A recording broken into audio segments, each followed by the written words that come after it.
All right. All right, everybody. All right, so I should officially be live on GoToWebinar and also on YouTube Live completely unexpectedly. If you guys can see me on YouTube, let me know. If you guys are on GoToWebinar and you guys can see me there, let me know. If you can hear me okay, that would be great. Hey, what's up, Darren? Glad to have you on YouTube, brother. What's up, Troy, Eric, Chris? See you guys on GoTo Meeting. So if you're on GoTo and you want to see my face, head over to YouTube, look up Digital Triggers IO, and you'll see me talking via face. If you guys are on YouTube, let's see how I can get you guys a link. I can put in a link for you guys to join if you guys want to see my slides today.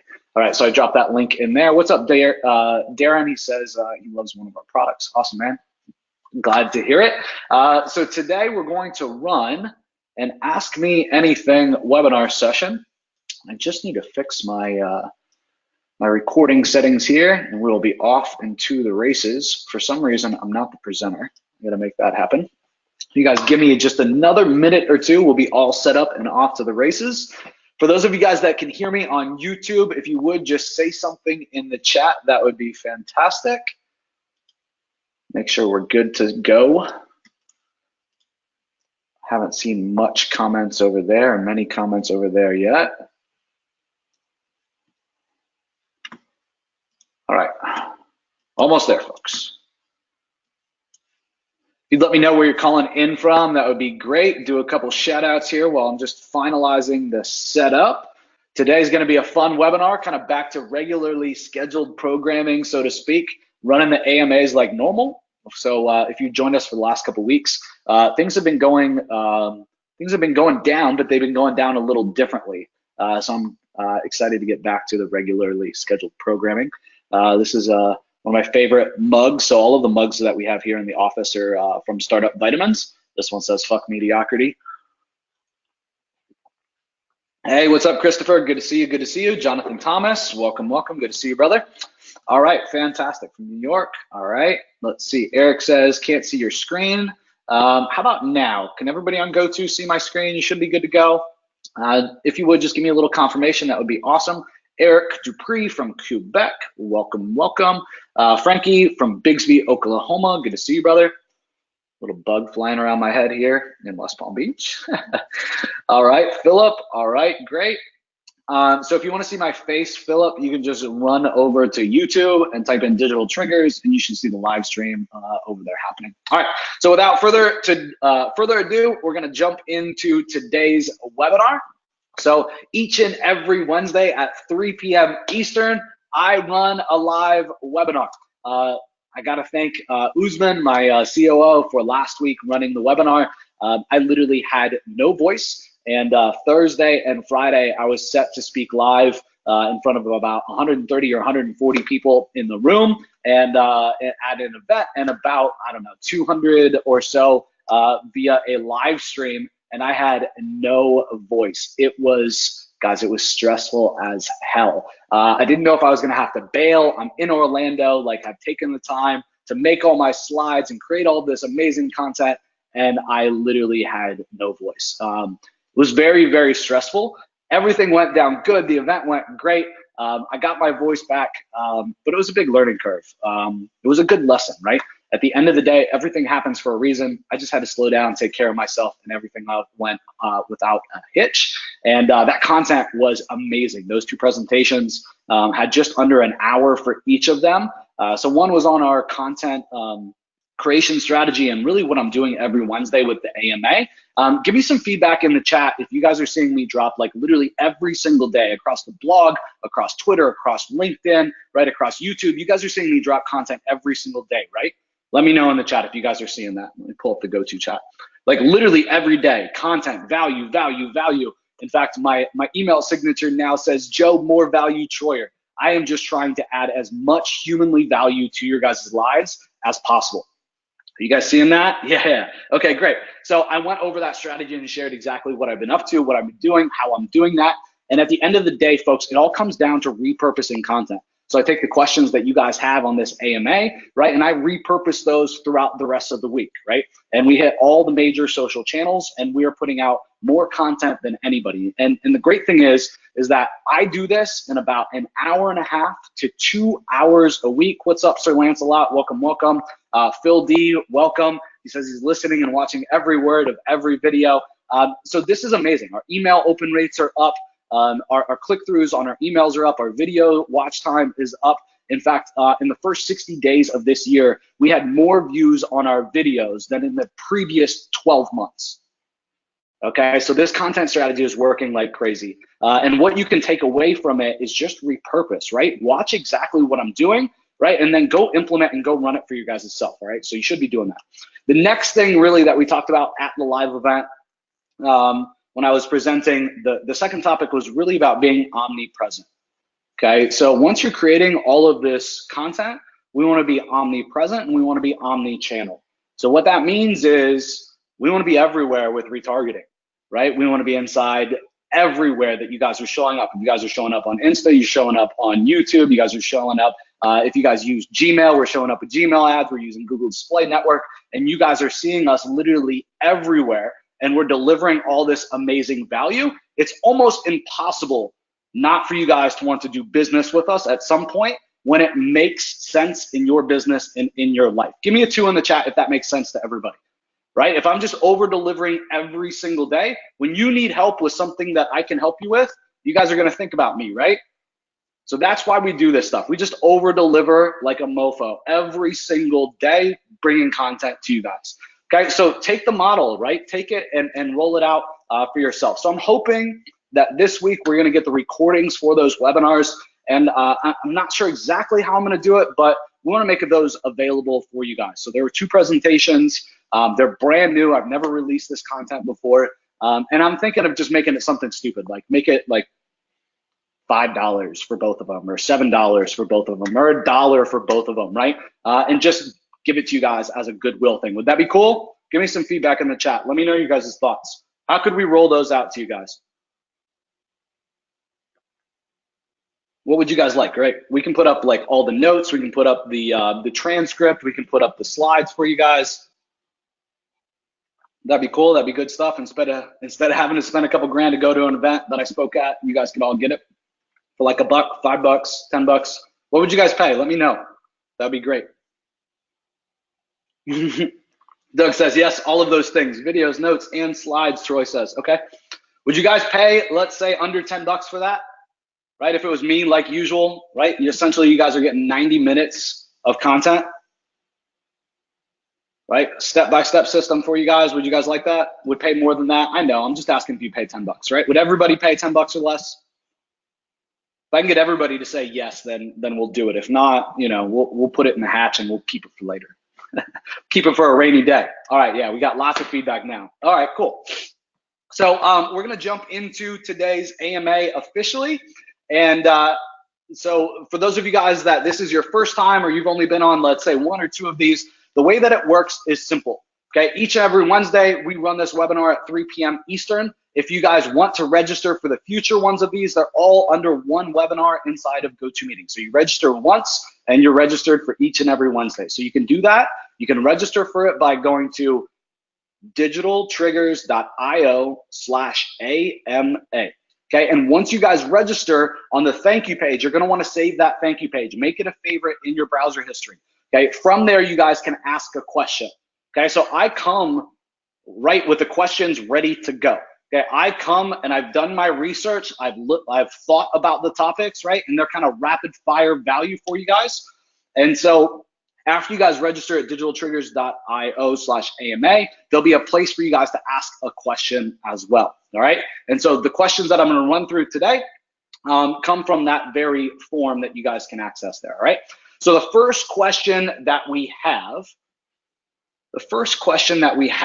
says, how can we tell if someone is running, if someone who is running Google AdWords are doing call only ads as well? So as of late, one of the things I've been talking a lot about is how do we pitch a trial, right, or a 30-day test to people running AdWords but not running Google call only ads?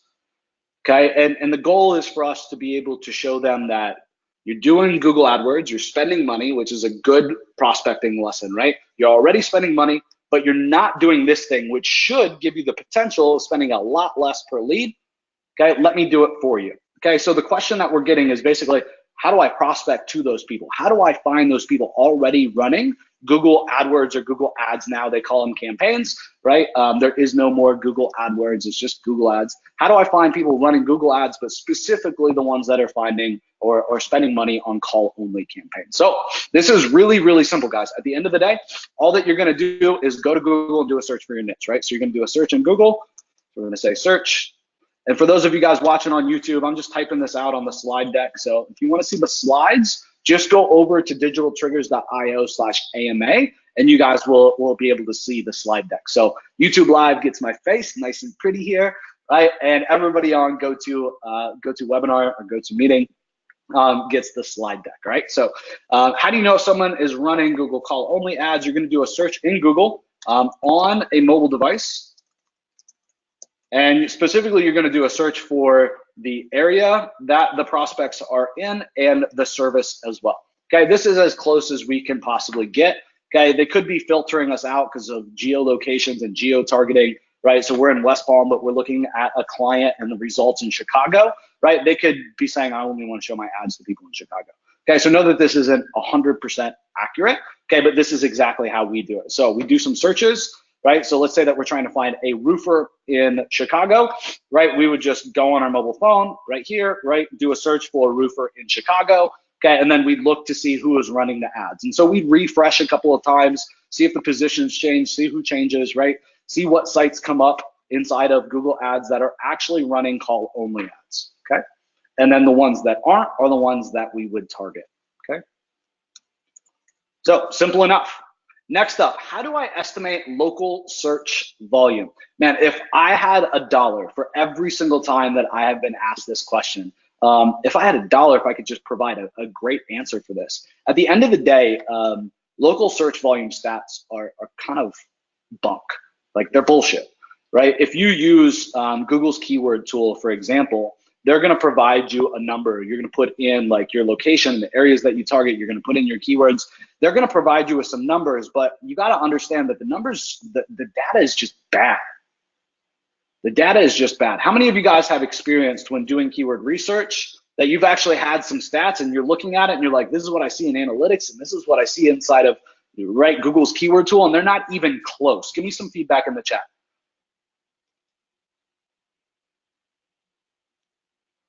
Right? They aren't even close. So I can give you guys a real example here that I think will help you guys truly understand how bad this data is. So we in Jacksonville have a website that ranks for Jacksonville plus service. It's a two keyword long keyword phrase, right? It's only got 2 words in it. It's a big head turn. And it drives a lot of calls to us. So on a weekly basis, we get anywhere from 80 to 100 phone calls from that one keyword phrase. Okay, 80 to 100 phone calls a week. Okay, now the search volume for that one keyword says about the same, anywhere from 100 to 120 searches per week. And we're getting that many calls just from one keyword. Okay, so there is a huge discrepancy. Okay, understand that there is no real good way to estimate quote unquote local search volume. Okay, there is no good way. Okay, the best way to do this is to run a Google Ads campaign. Okay, and simply you're going to count your impressions. Okay, so let's say that you're going to go after, you know, Jacksonville or Chicago. Let's say you're going to go after Chicago roofing. You'd let that ad run for a day, 2 days, 3 days, just on that one keyword, right? And then see what the search volume is in terms of impressions. So you're going to look at your campaign and you're going to say, yeah, all right, so we got 110 impressions yesterday for this one keyword phrase. Okay, running Google Ads campaigns is the best way to do this. Okay, and I know that sometimes that's not really possible. Okay. The other thing that you should be thinking about is not just local search volume, but what's the intent of the keywords and what's the conversion rate going to be like? Understand that whenever possible, folks, you should be running Google Ads campaigns as your primer, as your test, right? To then take and apply Google Local and Google Organic too. Okay, you're going to find what keywords drive search volume. So, for example, in one of the verticals that we've played very highly in, we managed up until recently about $100,000, $120,000 a month in ad spend. With all that ad spend, I can tell you that there's 3 to 4 keyword variations. They're very, very similar keywords, 3 to 4 variations that 90% or so of that spend and those conversions come from. So there's literally hundreds and thousands of keywords that we could potentially go after, but all that really matters is 3 to 4 of those variations or 3 to 4 of those keyword phrases. So I could be spinning my wheels and I could be doing SEO and I could be building links, targeting all these keywords that aren't actually going to drive conversions for me. Does that make sense? So you shouldn't just be thinking about how do I get local search volume. You should be thinking of how do I test the market so that I know what to do with the rest of my marketing. Give me a 3 if that was an aha moment, if that was good stuff for you guys. So I'm going to put key idea here on my slide. Use Google Ads to test the market. So then I'm going to put underneath there what keywords are really important and what keywords drive most of the volume. So you guys have all heard of the 80-20, right? 80-20. You guys have all heard of that, I'm sure. So 80-20 philosophy is great, but I think it's more like 64-6 or 66-4, meaning like quite literally the 4% of what you do gets you the 66% of the results. Okay, so you got to be strategic, right? And that's why when I do these AMAs and when I do content that I give you guys, I really want to teach you guys the context of my answers. I want to teach you guys how to ask the right questions, right? I don't want to just give you guys the answers. I want to teach you guys how to fish so that you guys can keep doing this. Rinse and repeat over and over and over and over. And I can really teach you guys how to think correctly. Give me some feedback in the chat if that makes sense. I don't want to just say yes or no, do this, do that. I want to give you guys the context of why I'm saying that. Okay, yeah, I think it's called the 96-4, no, the 64-4, something like that. 64-4, 66-4, something like that. All right, makes sense, good stuff. Okay, because it's not going to get you 100% of the results, right? But understand that, you know, getting 80% of the way there and doing that really, really effectively and smart and very leveraged, right? Is it really worth getting that extra 30%, right? You're probably going to have to double your COGS, double your effort, right? You're going to have to do a whole lot more work for kind of diminishing returns. Okay, so that's why that equation doesn't add up to 100. All right, next up, let's see here. Next question. All right, so the next question we got is, hey, Joe, I have a client who opened her accounting practice and wants me to do all of her marketing. What services would be best for her to start off with? She has a truly amazing offer. She will look at the last 10 years of your taxes and see if you qualify for a refund. Excuse me. If so, she'll charge you 33% of that refund is her fee. Okay. If not, the service is free. So that is an amazing offer. It's a great offer. 33% seems a little high, but she's also digging back pretty far, right? 10 years. So I've seen offers where, you know, for $1,000, somebody will review the last 3 to 5 years of your tax returns to find you like essentially lost money, right? Where you can get a refund back from the government. So I think that that is a great offer. But let's start out kind of from the beginning of the question. So first and foremost, just be careful. And yes, I'm going to literally write just be careful. At the end of the day, here's the thing. It's a brand new company. Okay, so you could deliver this brand new company results that nobody else in the market could get And because they have no benchmark, because they're brand new, because they don't have all their systems and processes, because they're brand new to the scene, they've never run these type of marketing campaigns before, they don't know what's good and what's bad in terms of results. There's really no way for you to define very well that you're a rock star, right? Or that you're doing your job effectively. Give me some feedback in the chat if that makes sense. Just give me a 1, give me a yes, aha moment, give me something in the chat. Zach says, what's her number? Exactly, man. I'll call her up. Give me some feedback in the chat if that makes sense, right? Yeah.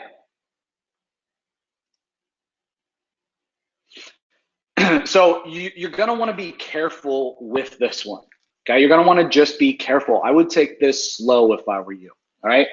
So in terms of a marketing rollout, first and foremost, just be careful. All right. Take it one step at a time. I wouldn't go in and sell them like the whole enchilada. Okay, because they don't have respect and appreciation for the whole enchilada yet. Right. Understand that there is a customer journey that they need to go on. Okay. And I'll teach you guys how I would sell this if I were you, to try to preserve your relationship and your integrity as well as you take them through these the ropes and learning, right, marketing lessons. All right. So first and foremost, just be careful. Second, I would start by selling them some type of setup fee for tracking. Okay. So at the end of the day, all marketing comes down to tracking, right? You need to be able to track in Google Analytics what's working. You need to track if they're taking calls via the phone, right? You got to tie that back into your marketing. Okay, if you're going to run Google ads, you got to set up conversion tracking. If you're going to run Facebook ads, you got to set up conversion tracking. The same with Instagram and same with YouTube ads and every other platform out there. Okay, so at the end of the day, most businesses haven't even set up their tracking. Okay, and we just go trouncing in and we're like, you got to do this, you got to do this, you got to do this, and we skip right over the tracking, right? So educate them. So the way that we like to do this is we like to set up tracking and conversion tracking, like to make sure that we're dropping pixels for retargeting across all the platforms. We like to be omni-channel, right? And omni-relevant.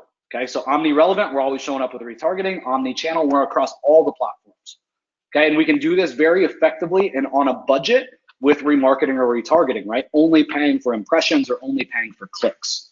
Okay, so we can seem like we're the Coca-Cola or we're the Apple of the industry without their budget. Okay, so I like to do this. The one important thing here is I like to start off by using Google Tag Manager. So I will go set up Google Tag Manager, or my team will. We will give our client, okay, the snippet to install on their website for Google Tag Manager. We will then set up and do all of the rest of the tracking setup through Google Tag Manager. So they only ever need to install one piece of code, right, on their website. Okay, no more like, oops, shit, my developer, overwrote that, theme, and this piece of tracking is gone, but this one's still here and this other one's not here. This can just be a disaster. Trust me, for those of you guys that have been in the space for a long time, you're like, yeah, man, we should have been using Tag Manager for a long time. So I would set up the tracking and help them understand what they're going to get out of it. They're going to know what marketing is working and what marketing isn't, but they're also going to be able to start setting up the pixels for remarketing or retargeting, right? And that's the biggest play. Okay, so next, after tracking, okay, is we want to be omnipresent and we want to be omni-channel. And these are two of the topics that I talked about in one of the presentations last week at this event. So omnipresent and omni-channel. The way that we do that, again, is through retargeting or remarketing. Okay, so we do this, right? So when a customer comes to our website, right, or they have an interaction with our brand on Facebook or YouTube, 99% of them aren't going to buy, right? They're going to leave. That doesn't mean that they've made their buying decision, right? Or that they finalized their decision on who they're going to purchase from. That just means that they got distracted, right? Oops, squirrel, right? And they're off to the next thing. Okay, so we like to sell retargeting and remarketing to help convert those people into customers. Okay, and guys, this is layup sales. This is like You could set this shit up in terms of retargeting and remarketing completely ass backwards. Like my 7-year-old son, Silas, could set this up and still add 10, 20, even 30% more conversions just by setting it up and following the on-screen instructions. Does this make sense to everybody in terms of what to sell and why, kind of the rollout, so to speak? If you guys could give me some feedback in the chat. And then there's some ways that we like quite literally supercharge this stuff in terms of retargeting and remarketing that nobody in this space is doing. Okay, by all means, just getting in front of them, you're gonna add 10% more sales. You're gonna add 20% even more sales, and you're gonna be able to show it and prove it with retargeting just by doing it. But then you can take it to a whole nother level. Give me some feedback and I can talk about a whole nother level real quick. If you guys want me to do that, right? You guys want me to do that? Give me some feedback here. All right, next level, please. Yeah. Let's see, what's Zach saying? Let's talk about it. All right, cool. So one of the things I like to do in my remarketing and retargeting is the first 7 days to 14 days, depending on the offer, depending on the business and what they're promoting. If they're promoting one product or they're promoting 10 products, I like to have an indoctrination sequence, okay, for retargeting and remarketing. And what I mean by that is I want to control the narrative about my brand, okay, over the first 7 to 14 days. I want to do that essentially through storytelling. Okay, and we can do this. Indoctrination is getting somebody to understand your beliefs or understand certain things without any preconceived notions. So we can do this through remarketing, retargeting by storytelling. Okay, if we want them to think that we're a passionate company, right, we can show some ads with somebody crying saying the amazing results that they got with our company. We can show an ad for a roofing company saying every single year we donate a portion of our proceeds to this charity. We can show them an ad saying this is what we do every single year. We donate a house to a veteran. If we want them to think that we are experts, we can give them tips and tricks saying, watch out for these common pitfalls and mistakes that homeowners make when they're hiring a roofer. Here's tip number 1, right? Here's tip number 2. Here's tip number 3. Understand that we can truly control the narrative and what somebody thinks about our brand over the first 7 to 14 days or whatever that timeline is from inception of them hearing about our company. Give me some feedback in the chat if this is like some next level shit, right? Nobody's talking about this stuff. Zap says, Joe Troyer, you on it today. Yes, sir. So guys, I could spend an hour just talking about this. But then what we want to do is we want to go in and we want to start dropping, right, over time, we want to drop an offer. Okay, so we want to drop a specific offer about a service that they have. Then we want to show a review about that, right? Same type of offer. Then we want to show a before and after, or a case study or a testimonial about it. Then the next week, we want to move to the next product or service. Okay, and by controlling frequency and how often people see your ads, right, we can really, really bring down the cost for retargeting. So they only see that ad once a day, right? And you're changing up the banners so often, there's no banner blindness. So guess what happens? Your click-through rate and your cost per click, your click-through rate goes through the roof, your cost per click goes crazy down, okay? And you just get crazy amazing results with retargeting and remarketing. Okay, I've seen literally a 30% increase in sales just from remarketing and retargeting. Okay, so next up, what's up after that? Okay, so if this person is doing accounting, then what I'm gonna do is I'm gonna go for a very small cost per click, cost per acquisition type of play from Google search. Okay, and the reason that I'm gonna go after Google search versus, let's say, like Facebook or any type of display ad is because I want people searching for the product so that they have intent to buy, and that we're not just interrupting them with a great offer and hoping that they'll actually step into our business, that they'll actually come into the dentist office or the accounting office and actually do business.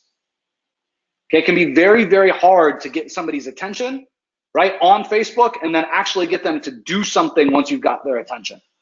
Okay, we need to make sure that we're getting patients or customers, right, in the seats, inside the office. So what I would do here is I would focus specifically on call only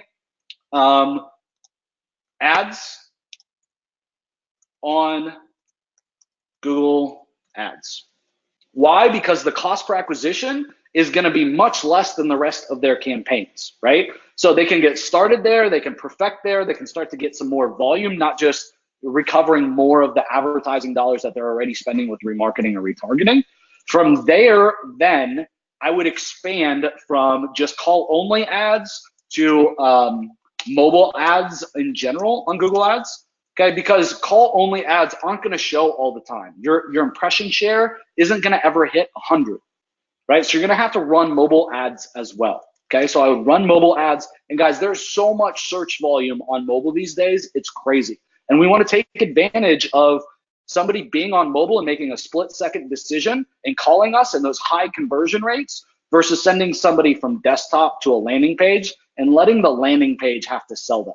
Right? We've seen conversions drop from 30, 40% on mobile, right, to like quite literally 10 or 15% if we're lucky on a desktop site.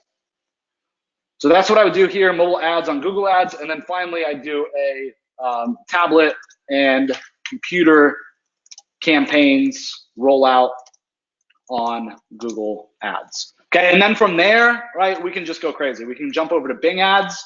With Bing, you're not going to get typically, you're not going to get near as much volume. The CPA sometimes will be a lot lower. It really depends upon the demographics of the people that you're going after, though. Okay, one note here for Bing is if the market that you guys are showing ads to is senior or not tech savvy, this can typically do very well with Bing. Okay, you can oftentimes actually get some really good volume, and you can do it at a cheap price. The reason why is this is the demographic that buys a brand new Windows computer, okay, that comes with Internet Explorer by default installed, and the default search engine is Microsoft, and they never change it. Okay, so if that's your target, you should definitely be thinking about Bing ads sooner rather than later. Okay, then after this, right, then I would start to worry about local SEO and kind of maps / organic rankings. Okay, does this logic make sense to everybody? Just give me a 1, give me a thumbs up, give me something. I don't know. I think you can do hearts now on YouTube in terms of live streams. I don't know. Get something to pop up in my life, making sure that I understand that we're on the same page. Good stuff? I don't know why I keep having to hit like show because some people's messages aren't showing it. Okay, cool. I think it's like when everybody says 1, it's like YouTube's like moderating it. It's like, yeah, I don't know if we should show this or not. All right, cool, great, good stuff. All right, so next up, let's go ahead and jump into the next question here. So the next question we got is, I was wondering if you have suggestions for plagued niches, plagued Google niches, like locksmith and overhead doors. It seems as if they have a high spam score before the project even gets started. I'd like to be able to offer services to these niches, but the testing has yielded mixed results. So I have played in both of these verticals. And my suggestion is simple. You guys aren't gonna like the answer, but either go all in with these niches or run the other way.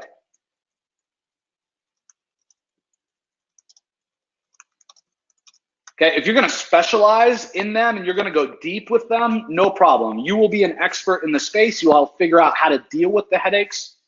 You will figure out how to get past the extra, Google certifications and check-ins, so to speak, in order to prove that you're legit. But either specialize in this and really get those processes down, or just move to a niche that's a whole lot easier. Okay, by all means, there's a shitload of money to be made in that niche, but understand that you're also going to, just being frank, you're gonna have a shitload of problems too. You're gonna have a shitload of headaches. You're gonna get a call in the middle of the night from your customer saying, there's an emergency, right? Our Google My Business just went down, right? It's under review, right? It just got disapproved. It just got closed because they think it's spam, because you're playing in this industry. And it's not just because Google's a bad company. It's because that industry notoriously has been problematic for Google, and they've made Google look bad. They've done scammy things. They've done sleazy things, right, to the market. So Google has to react and understand that there is a lot of money to be made in those niches too. Otherwise, the spammers wouldn't be there doing their thing. So either accept it as it is, I'm a freaking spammer and go all in, right, or run the other way.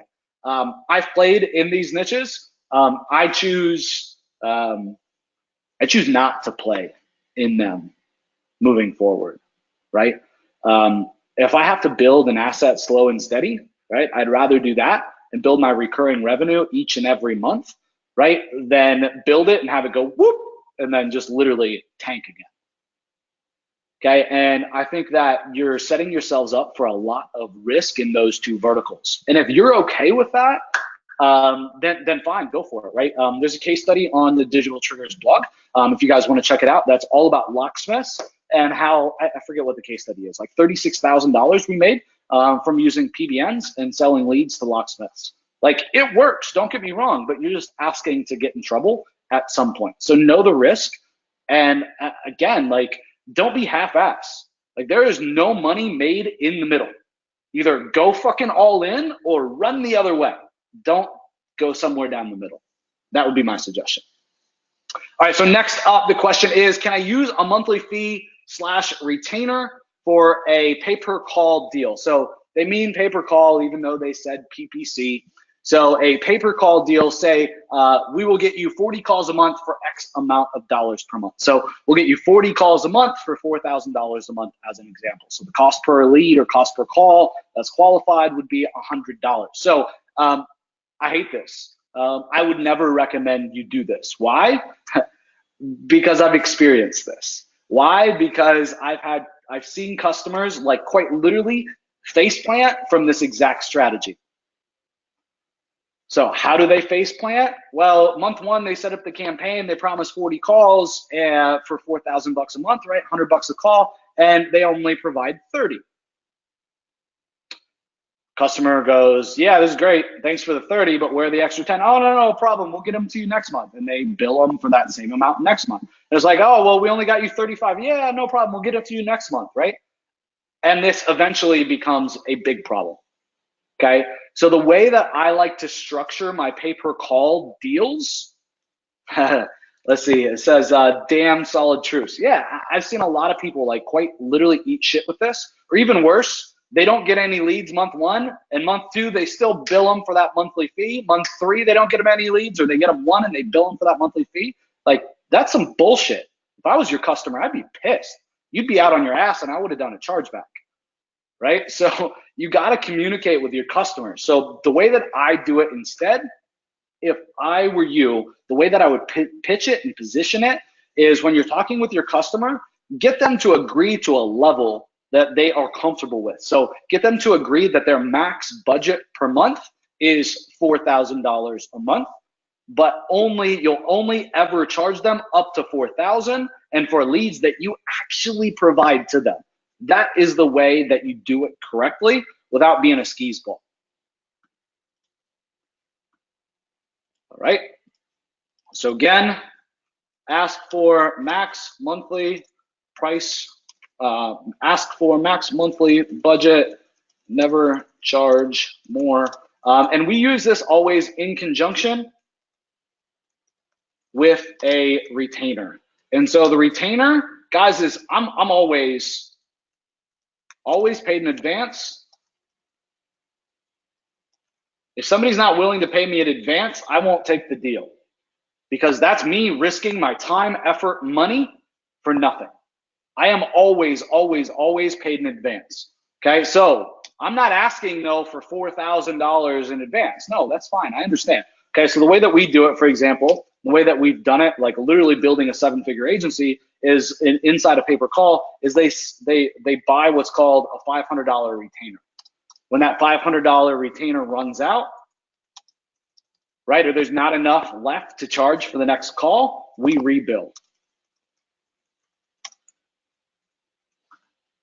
Okay, and we never would rebill more than their max monthly budget. All right, next up.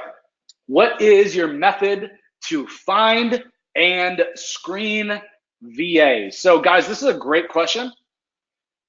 And I'd love to deep dive on this one if that's cool, go a little bit longer. I can share with you guys the hiring process that we're using right now. The hiring process that quite literally we just ran and executed, bringing on 2 content writers, 2 VAs, an AV guy. Is that it? What was that? 5 people, 5 or 6 people. We just onboarded using this exact kind of onboarding system for VAs. Does that sound like a good spend of our time for the next 15 minutes or so? Give me some feedback in the chat.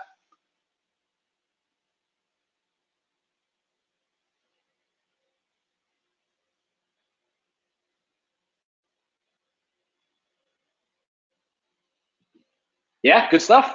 How many of you guys are in the position where you need to hire some VAs? You need to hire just an assistant. You need to hire somebody to maybe make some calls for you. You need to hire a salesperson. You need to hire somebody to do some SEO for you. How many of you guys are in a position where you know that you need to hire? Yes, 1 for an assistant. If so, just let me know what that position is.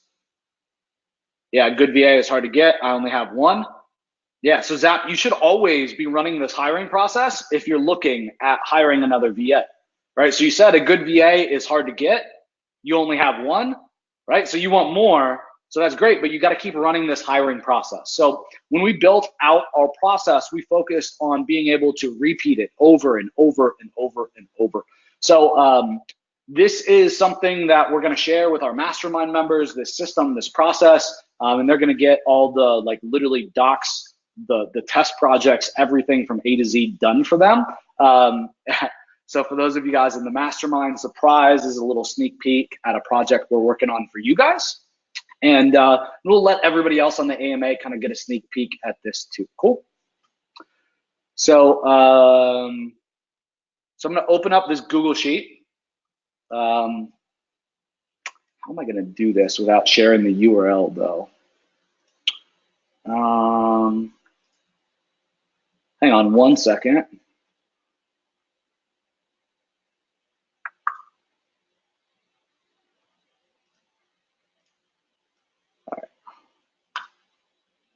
All right, there we go, fixed. All right, so for those of you guys on GoToWebinar, you guys are gonna be able to actually see the Google Sheet, the Google Doc, I'm sorry, not the Google Sheet. For those of you guys on YouTube, I'm sorry, I will read it to you, I'll walk you guys through it, but you guys aren't going to see the Google Doc. If you guys want to see that right now, if I were you, I would go to digitaltriggers.io/AMA or that link that I put at the very top of the chat and go jump on GoToWebinar real quick, okay? So I put it all the way at the top, it was like the 3rd comment, all right?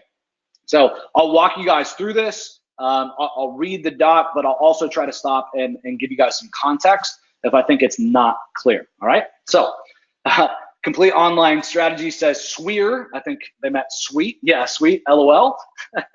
Don't do it, show them later. It's all good, you guys got it here. All right, so we call this the remote hiring blueprint. And so the idea is everything that we do at Digital Triggers, we're gonna test, we're gonna prove, we're gonna create a process. We're actually gonna do it, right? Humble concept. We're gonna put it to its paces, right? We're gonna use it. We're gonna find the problems with the processes and systems that we build. We're gonna fix it, right? We're gonna take it through an alpha. We're gonna take it through a beta. We're gonna prove it with a small group of people, very, very hands-on. It's what I always do in our systems and processes. And once it's shown its colors, it's made it through, right, that alpha or beta and the previous steps, then and only then will we release it to the masses. Give me a 1 or a yes or a thumbs up or something if that makes sense, right? If only more people took the time to actually do this for you guys, we'd have a whole lot better products out there on the market and we'd all be getting a whole lot better results. So that's what kind of the context for this is. So the goal of the remote hiring blueprint is to give you guys quite literally a detailed step-by-step process that you guys can follow to hire A players, okay? And the goal is specifically for remote workers, all right? You guys could take this though and take the same principles and strategies and just tweak it right? That same context, right? The same the same outlook, if you will, and tweak it. And you guys could do this to hire in-person people. In fact, I've taken the same systems and processes and done this to hire in-person people, right? Running group interviews that are highly leveraged. And that's what this thing is all about, right? Having highly leveraged time so that literally a VA can go and run with this process. And you're just needed at the beginning to specify a couple of things. And then you get the best candidates out the back end of this process, right? And you're able to say yes or no at the end. They're hired or they're not. Okay, and I've done this again in person to run group interviews where I'll have like 20 or 30 people, right, live in an interview. I'm not gonna run 30 or 20 of these one-on-one for 30 minutes each. That's a fucking waste of time, right? We need leverage in our business. That's how we scale our businesses. We create systems and processes that give us leverage. Amen? All right, so the way that this works is essentially around what we call our 5 building blocks. All right, so this is all about the philosophies and how we sustain this blueprint. Okay, this is all the kind of metrics and fundamental understandings and perspectives that we have and that we agree to going about this blueprint. Okay, we keep things uber organized as well. There's no point in creating a system if it's not organized. I have tried to create lots of systems over time, and guess what? I'm not the most organized person. So I follow it the first time, but the second time the process doesn't get followed because I skip a step because I'm lazy and I don't follow the process, right? So we gotta ensure that this thing is uber organized. And the way that we do this is we keep everything right inside of Google Drive, right? So we just copy a resource. So we make a job description, we have a template, we need to hire a VA for these 5 activities. We make a copy of that one, right, job post description template. We fill in the blank and it's ready to go. We then take the scoring card that we have for that position, right, and we make a copy and we name it for the position and we put in the date. Okay, now everything's in this new folder for this new position that we're looking for, you know, this very month. Okay, so you guys will see that there's 5 building blocks. First and foremost is razor sharp clarity. Second is our working principles. So I'm a big believer in having the right type of people on your team, right? If you are somebody, you are something that is all about big picture, you need somebody that's gonna get the details worked out. And if you don't, you're gonna have problems in your business. If you're the visionary entrepreneur, right, you're gonna have a big problem if the systems and processes aren't executed from A to Z and you don't have somebody on your team that takes care of the details. And the opposite is true, right? If you're an introvert and you're really good at creating systems and processes, guess what? You need to partner with some people, bring on some people that will help you cover the areas that you aren't so good at, right? Like sales, like creating videos, like creating content, like doing what I'm doing right now. Does that make sense? Okay, but we also want to find people that are the right fit for our company, meaning they are going to jive, they're going to get along, and they're going to like working with the rest of the team. Okay, this is important all the time. If you don't focus on this, you're going to end up building a company that you don't fucking like. You're going to end up building a company that you don't want to be a part of. You're going to build a company that you don't want to go into work, even if it's virtually. Ask me how I know, right? Whether it's successful or not, that will happen. Okay, so when you're hiring, you got to make sure that you're hiring based upon working principles as well. Okay, so one of the big working principles for me is value and impact over hours worked. I don't give a shit how many hours you worked. I care about the value and the impact that you brought to the company, right? If you took off a day and you still got everything done and you brought home the bacon, right? You crushed it. I'm going to pat you on the back. The guy that worked 40 hours and didn't get it done, sorry, right? And that's just who I am. And so I know that hiring and looking for team members, right? I'm looking for people that align with our working principles, right? For me as well, I'm super ADD. I'm always on to the next thing. I need to know that the details are being covered and somebody's going to follow the system and process. I have no problem slowing down though as an entrepreneur to help onboard a new team member because they're going to free me up tremendously. And I have no problem answering a question for a team member. First time, second time, no problem. Okay, but I do expect that they're going to go to Google and they're going to do a search to try to answer their questions for themselves, right? Are they going to try to answer the question themselves and then ask for verification if that's right? That's super important. You don't want to be getting hit up 10, 15, 20 times in a day saying, Joe, is this the right move? Joe, should I follow this instruction that's on the process? Fuck, yes. And trust me, if you've tried to hire and build a team, that will happen.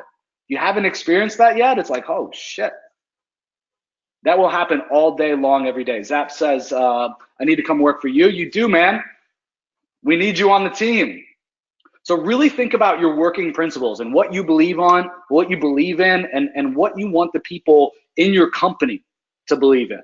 It's kind of some woo-woo shit, right? But it's really important.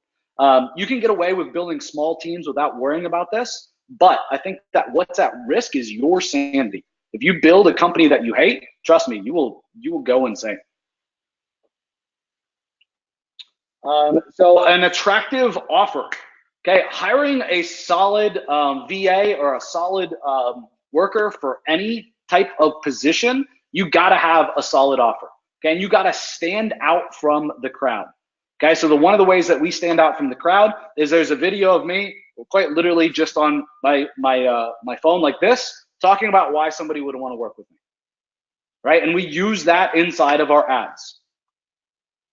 Okay, that sets me apart from 99.9% of other people out there hiring for the same position, because I'm on video and I'm talking to them. And to be honest, what I'm talking to them mostly about is working principles, their pay, but then also as well, what are the added benefits that you guys could give somebody? So even if you can't afford to pay more than market rate, right, or 10% or 20% more than market rate, let's say you can't even afford market rate, you guys have spent thousands of dollars in training and in courses. You can offer to help give those people that training, right? So this year we invested in A, B, C, and D training, and that's going to be available to you. You're going to help them up their skills, and that's what they need. Okay, so don't be afraid to flex that and to offer that as a position. Look, we spent a lot of freaking money on this training, right? And you're going to get firsthand access to this, and you're going to help us execute this. That's a big, big positive, right? So a pool of candidates is next. Guys, we got to have a big, big pool of candidates. If you don't, how are you supposed to send them through a funnel and only end up with the best at the bottom? Okay, so no matter what platform you're using, okay, you should be pushing the envelope with your pool of candidates. So if they allow you to boost the post, promote the post, right, invite more people, and they charge you $10 or whatever for it, do whatever you have to there. Okay, I see a lot of people say, like, Joe, should I highlight or should I feature my job post? I don't know. Like, you want to get the most attention? Of course you do. Right? You don't want to do this 10 times. The next thing is we have a funnel approach. Okay, so everything on the front end is automated. We have canned responses, canned messages, canned emails, and canned test projects for the entire thing. Somebody does a great job, it's like, congratulations, here's what's next. That message is predefined. They do a bad job, it's like, thanks so much, we appreciate your help.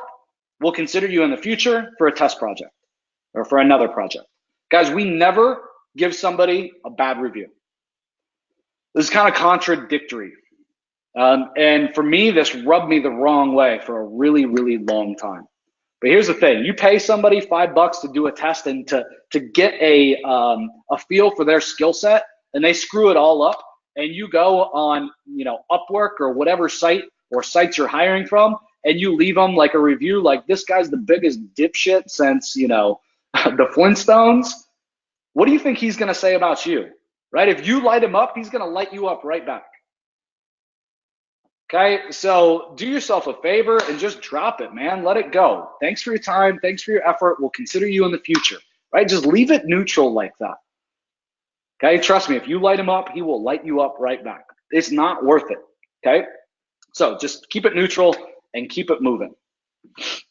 All right, but everything in there should just be completely automated. Okay, then next up, you guys will see, for those of you guys that actually see the Google Doc, you guys see the crazy detail here? Okay, so then we get into kind of how we build out this entire process. And so the next step is all about assembling kind of your architecture. So we have everything in very specific places inside of Google Drive folders, right? So step one, sign into your Google Drive, create a folder called this, right? Copy this, make this folder, move this from here to there, right? And so this whole thing is processed out from A to Z. So you guys want to know how I hire? This is it. Guys, this is literally my step-by-step system, right? And then we pair this with checklists to ensure that it's done correctly. Again, my goal is to spend 10 to 15 minutes to hire an A player. The only way that I'm able to do that is by having this thing systematized out from A to Z and just handing it to somebody on my team that I already hired using this process and say, get it done or done. Right? Get it done. I'm gonna have to let you go. Guys, at the end of the day, when you put that much sincerity, you put that much detail in a process, and it's just like do or die, somebody's going to figure out how to get this shit done, right? How many of you guys hand a project to a VA and you're like, yeah, my goals for this project are, I'd like to get some Google rankings and I'd like to do this, and here's an 8-hour training that you can watch about this, and on Monday, I'd like to see how things are going. Guys, what do you think your results are going to be outsourcing like that? And unfortunately, that's how I see a lot of you guys trying to onboard and train and test your hires and virtual assistants. Now, you got to be specific, right? You got to give step by step. You got to define the results that you want, and you got to tell them exactly when it's got to be done. Zap says, stop laughing at me, Joe. All right, so you guys can see, I'll scroll down through here a little bit more so that you guys can see, some more of how we do our higher level hiring strategy and the process here. But again, the principles and philosophies are simple. It's that this thing's got to be a system. It's got to be a funnel. It's got to be strategic. We got to be looking for the right characteristics in people. We don't want to hire somebody just for today. We want to hire people for long term, right? I've had people working with me that have been with me for 4, 5, even 6 years, right? And I got to tell you guys, like, to replace that person would take a whole lot of training. It would take 2, 3, 4 years to get them up to speed, okay? So think about that next time you're hiring a person. Think about, what can I do to automate this next time? What can I do to process this next time, right? Or just jump in the mastermind, obviously, and get our hiring process. All right, so we got 3 or 4 minutes left until the top of the hour, and I have dedicated to being here until 4 o'clock Eastern. So if you guys have a question, let me know in the chat. I can answer 1 or 2 quick, and I'd love to know what you guys thought about today's AMA. Was it good shit? Was it good value? Are you gonna tell a friend? You gonna make sure that one of your buddies is here next time so we can help them? Yeah, I'm super underdressed. Going to work out after this. Wasn't able to this morning so far. So got to take time for yourself. Got to take control of your calendar. Literally process everything out. Okay, make the time. I hear people all the time like, Joe, how do you work out? You got such a crazy business. You got such a crazy schedule. You got to just make the time. That's it. There's no secret. Dude, I'm also ADD, but stuck with excessive generalism, anxiety, and panic attacks. Eric, so I have ADD like a mofo. I have some anxiety. I don't really have panic attacks, so to speak. I've had them before, but it's not something ongoing for me. But I get anxiety just like everybody else. Guys, I go to run a webinar, I got anxiety. Right? Me speaking on stage last week twice. Why do you think I lost my fucking voice, right? I got anxiety, right? It's 10 minutes before I'm about to step on stage. I feel like I'm gonna throw up and I'm gonna take a shit at the same time, right? And I may just pass out, right? Like, guys, that's not going to change. If that's the way that you are, if you're nervous about something, that's not gonna change, right? You just gotta take it, right? So for me, like, if I wanna sell one-to-many, I wanna speak on stages, guess what? Step one is I gotta speak on stages. Like, is that what I wanna do or not? Right? Am I going to be scared little bitch, or am I going to do something about it? Right? Is this the life that I really want? What am I willing to do? So, man, I get it. We got to deal with it, in my opinion, head on, man. And it's not something that's just going to completely go away, right?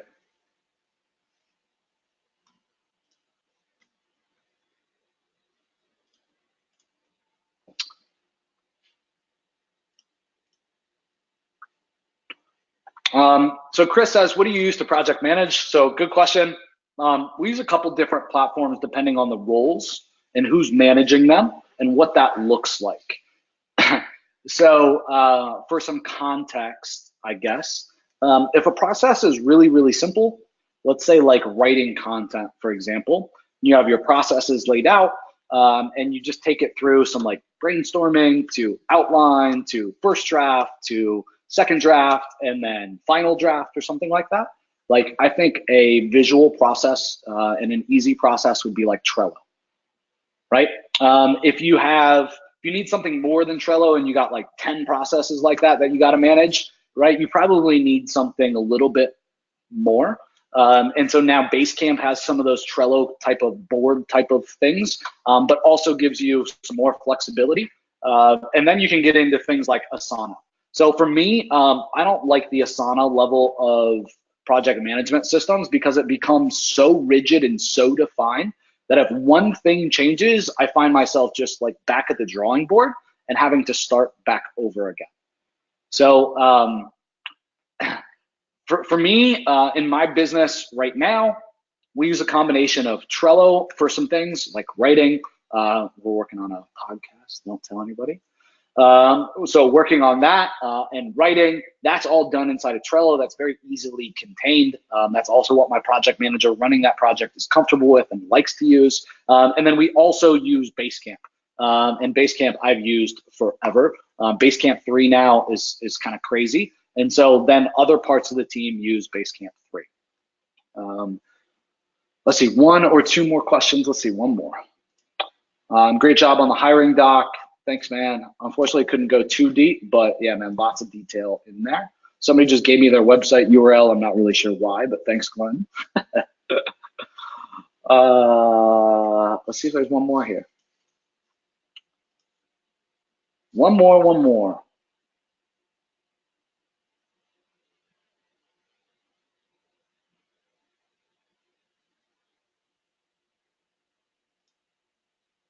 All right, so Eric Dupree.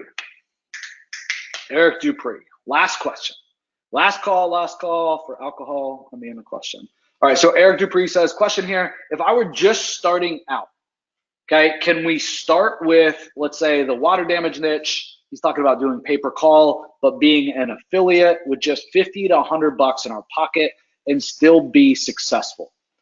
So sorry for those of you guys on YouTube, I'm gonna open up a URL, but so here's the thing, like we could go to a site like OfferVault, right? It's OfferVault, right? Yeah, OfferVault. Man, it's been so long since I've been here. And you guys will see why in a second. But we could go to a site like OfferVault and we could find, right, like a competitive niche. Let's see if water damage is here, restoration. Yeah, so water damage, flood damage, experience required, and they're paying out 200 bucks. Experience required, 150 bucks. Let's see if there's one that doesn't say experience required here. Here we go, 80 bucks a lead, pay-per-call.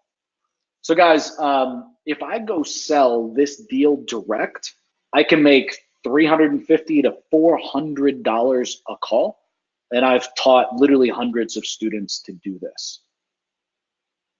Okay, so the problem that you're gonna have, Eric, when you just wanna go straight to OfferVault and go through a marketplace like this, right, an affiliate network, a pay-per-call network like this versus going and selling direct, is you're gonna have $80 to break even, right?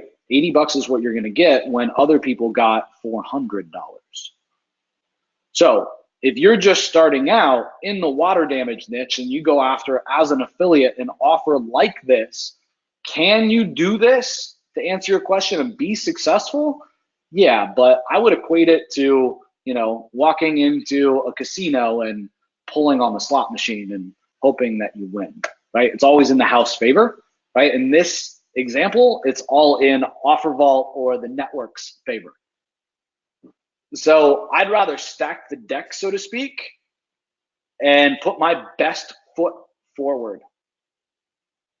For me, in this example of a pay-per-call deal, I'd rather go sell somebody direct, get max dollars, and know that I could fulfill. Why wouldn't you do that? Why would you go accept 80 bucks versus 400 or 425? Right? Why wouldn't you go and pitch them a pay-per-call test, right? Like we've talked about so many times on this channel and over the last couple of weeks, right? You run the data, you run the Google ads, you know the phone calls, you know how many are qualified, you know what the price is, they pay for it. All you got to do is put up money to manage the account, right? And you know the exact cost, and literally after 30 days, you're making money guaranteed with pay-per-click, which is with Google pay-per-click, which is going to be the most expensive medium to buy traffic from. So now you can run out and you can do all the things that you were going to do for Offer Vault for 80 bucks a call, and you're getting paid fucking 400. Like what?